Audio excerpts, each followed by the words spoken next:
I'm on 4K, 50 frames per second and lower. Start recording.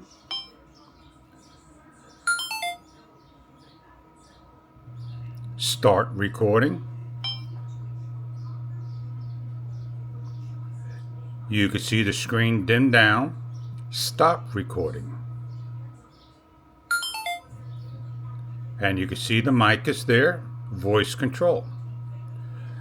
If we increase anything higher than 60 frames per second, start recording.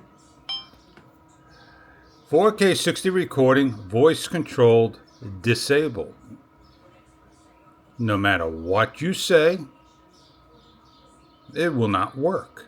Stop recording. So you have to manually shut it down.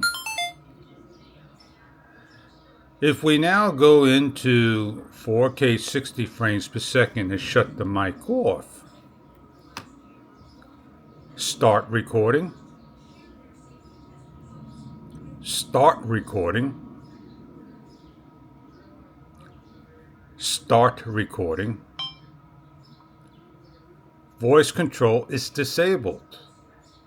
It is not an issue with the 3-second timeout window.